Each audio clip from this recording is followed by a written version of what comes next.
हज़रत उमर फ़ारूक रज़ी अल्लाह ताला अन्हो ने फ़रमाया था कि हमें ये इज़्ज़त इस्लाम की वजह से मिली है। अगर हम इस्लाम छोड़ दें तो अल्लाह ताला हमें कभी मुआफ़ नहीं फ़रमाएंगे। और जब हम तारीख़ का मुतालिया करते हैं तो उनकी ये बात मनो-अन सच होती नज़र आती है कि जब तक मुसलमान इस्लाम के मुताबिक ज़िंदगी गुजारते रहे तो वो सारी दुनिया पर फ़ातिह बनकर घूम रहे थे, लेकिन जब मुसलमानों ने नफसानी ख्वाहिशात को इस्लाम पर फ़ौक़ियत दी तो वो दुनिया भर में ज़लील व ख्वार हो गए। और ऐसा ही एक किरदार आखिरी मुग़ल शहंशाह बहादुर ज़फ़र की सूरत भी तारीख में गुजरा है, जो अपनी ऐशो इशरत में ऐसा डूबा था कि उसे किसी चीज़ की खबर ही नहीं थी। जबकि उसका अजीम जनरल बख्त खान ने कई दफ़ा उसे बताया कि अंग्रेज़ फ़ौज मुसलसल आगे बढ़ रही है, पर आगे से वो बादशाह यही जवाब देता रहा कि दिल्ली दूर अस्त, यानी दिल्ली अभी दूर है। जनरल बख्त खान, जिनके आबाओ अजदाद पाकिस्तान के ज़िला सवाबी के थे, वो बला के बहादुर लोग थे और अंग्रेज़ उनके नाम से ही खौफ खाता। जब अंग्रेज़ फ़ौज दिल्ली पर काबिज़ होने लगी तो जनरल ने शहंशाह को अपने साथ जाने को कहा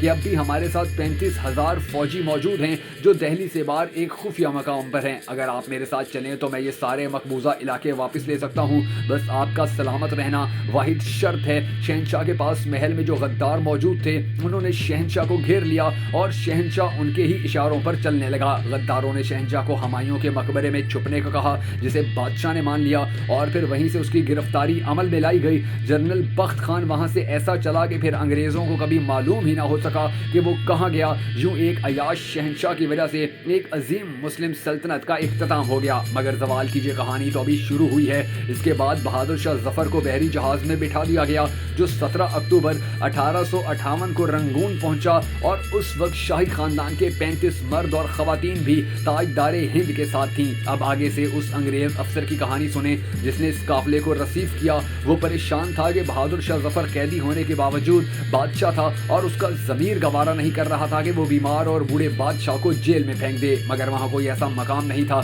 जहाँ बहादुर शाह जफर को रखा जा सकता। उसने काफ़ी देर सोचा और इस मसले का अजीब हल निकाल लिया।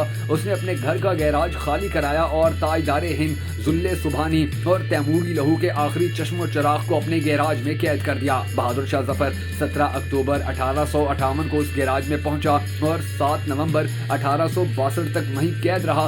7 नवंबर को बदनसीब बादशाह के खादमा ने शदीद परेशानी में साहब के घर का दरवाज़ा खटखटाया और कहा, खुदारा सुल्तान के कमरे की खिड़की खोलें, वो मरने से पहले खुली हवा में बस एक बार सांस लेना चाहते हैं। तो अंदर से जवाब आया कि साहब अपने कुत्ते को कंघी कर रहे हैं और मैं उन्हें डिस्टर्ब नहीं कर सकता। खादमा ने ऊंची आवाज़ में रोना शुरू कर दिया। उसकी आवाज़ सुनकर साहब बाहर आए, उसकी बात सुनी और शहंशाह के कमरे की जानिब चल दिया। मगर बादशाह की आखिरी आरामगाह के अंदर बदबू, मौत का सकून और अंधेरा फैला हुआ था। उसका कंबल आधा बिस्तर पर था। वो किसी बादशाह का चेहरा नहीं था, वो तो दुनिया के सबसे बड़े भिखारी का चेहरा था और उस चेहरे पर सिर्फ एक आज़ाद सांस की अपील तहरीर थी। और इसी हसरत में एक वक्त का शहंशाह मौत को गले लगा चुका था। हिंदुस्तान के आखिरी बादशाह की कब्र पर पानी का छिड़काव हो रहा था, गुलाब की पत्तियां बिखेरी जा रही थीं। तो 30 सितंबर 1837 के वो मनाजिर लोगों के जहनों में दौड़ने लगे कि जब दिल्ली के लाल किले में 62 बरस के बहादुर शाह जफर को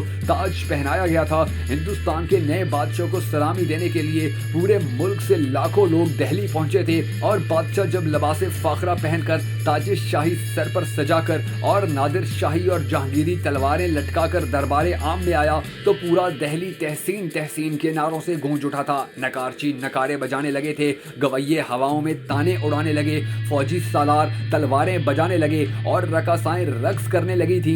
बहादुर शाह जफर की ताजपोशी का जश्न 7 दिन तक जारी रहा था और इन 7 दिनों में दिल्ली के लोगों को शाही महल से ही खाना मिलता रहा। मगर 7 नवंबर 1862 की इस ठंडी सुबह बादशाह की कब्र को एक खुशलहान कारी तक नसीब नहीं हुआ था।